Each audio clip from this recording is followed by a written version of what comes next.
மிகவும் பிரபலமான நகைக்கடை ஒன்றில் திருட்டு சம்பவம் நடந்தது. அந்த நகைக்கடையில் சிசிடிவி காட்சிகளில் திருடன் முகத்திற்கு முகமூடி அணிந்திருந்தான். அதனால் அவனை பிடிக்க முடியவில்லை. அங்கு நின்ற 3 சந்தேக நபர்களில் ஒருவன்தான் நகையை திருடி உள்ளான். யார் திருடினான் என்று திருடனை அடையாளம் காட்ட முடியுமா?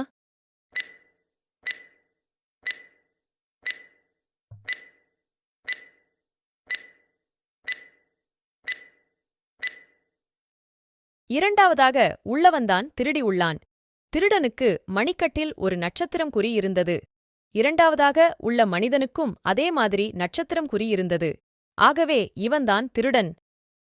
மெஹுல் ஜாக்கெட், தொப்பி மற்றும் ரப்பர் காலணிகள் அணிந்து கொண்டு ஒரு காட்டுக்கு சென்றார்.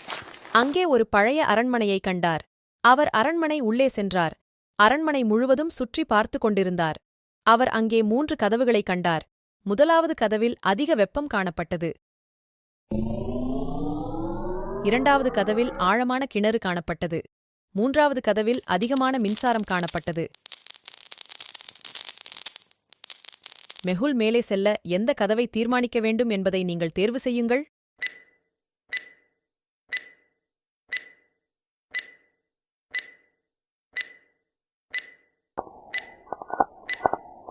மூன்றாவது கதவு மெஹுல் ரப்பர் காலணிகள் அணிந்திருந்தார். அந்த காலணிகள் மின்சாரத்திலிருந்து அவரை பாதுகாக்க முடியும். டாமன் அவரது 3 பெண் நண்பர்களுடன் சேர்ந்து நிறைய பானங்களை குடிக்கின்றார். ஒரு டாக்ஸி ஒன்றில் தனியாக வீட்டுக்கு செல்கிறார். மறுநாள் காலை அவர் விழித்து பார்த்தார். அவரது கடிகாரம் மற்றும் பணப்பையை காணவில்லை என்று அப்போதுதான் உணர்ந்தார். உடனே அவர் நேற்று இரவு சென்ற பார்ட்டி திருப்ப சென்று அங்கு இருக்கும் நபரிடம் சிசிடிவியில் நேற்றிரவு நிகழ்ந்த காட்சிகளை காட்டுமாறு கேட்கிறார். அங்கே 3 பெண்கள் உள்ளனர். அங்குள்ள 3 பெண்களில் யார் கடிகாரம் மற்றும் பணப்பையை திருடியது யார் என்று உங்களால் கண்டுபிடிக்க முடியுமா?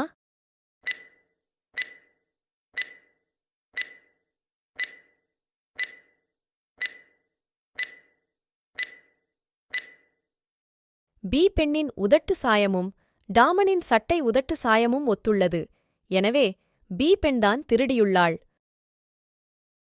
ஆசிரியர் ஒருவர் கற்பித்துக் கொண்டிருந்தார். மாணவன் ஒருவன் விமானம் காகிதம் வீசினான். அது ஆசிரியர் தலையை தாக்கியது. ஆசிரியருக்கு மிகவும் கோபம் வந்தது. யார் செய்தது என்று கேட்டார். யாரும் முன்வரவில்லை. ஆசிரியர் மீது விமானம் காகிதம் வீசினார் யாரென்று உங்களால் அடையாளம் காட்ட முடியுமா?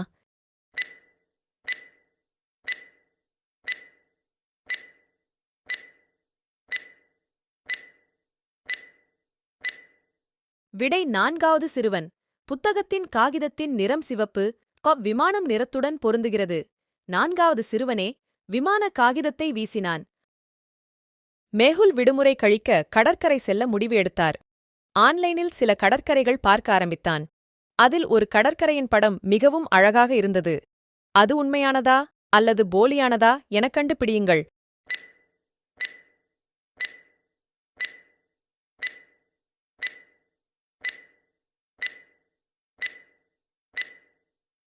கடற்கரையில் கொடி மற்றும் மரங்களைப் பாருங்கள். இடதுபுறம் காற்று வீசுகிறது. ஆனால் கப்பலில் கொடி சரியான திசையில் அது பறக்கவில்லை. இது ஒரு போலி புகைப்படம். ரே தனது நண்பர்களுக்கு வீட்டில் விருந்து வைத்தார். அவரது விருந்தின்போது நண்பன் ஒருவரால் கொல்லப்பட்டார். இந்த விஷயத்தை விசாரிக்க துப்பறியும் நிபுணர் மெஹுல் அழைக்கப்பட்டார். மெஹுல் 4வரை சந்தேகிக்கிறார். உங்களால் ரேயை கொன்ற கொலைகாரனை கண்டுபிடிக்க முடியுமா?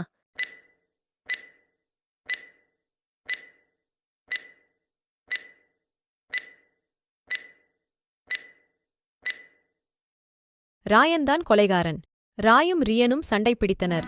அந்த சண்டையில் ரியானது சட்டையின் ஒரு சிறிய துண்டு ராஜின் கையில் உள்ளது. இவர்களது சண்டையே கொலைக்கு வழிவகுத்தது.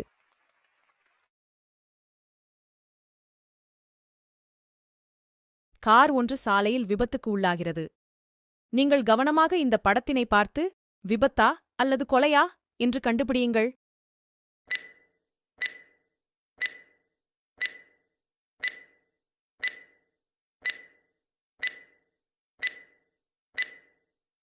இது ஒரு கொலை.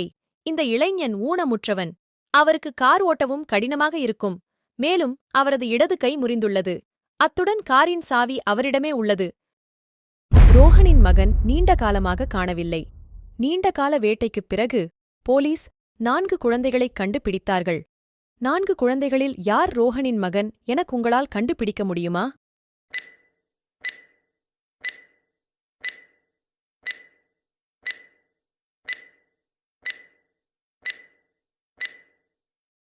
அத்துடன் சி 2 பேரும் பெண் பிள்ளைகள். அவர்களது தலைமுடியை அவதானிக்க முடியும். அத்துடன் டியும் ஒரு பெண் பிள்ளைதான். நெயில் பாலிஷ் விரலில் அடித்துள்ளாள். எனவே 4 பேருக்கு மத்தியில் பி தான் ஒரே பையன். பி தான் ரோஹனின் மகன்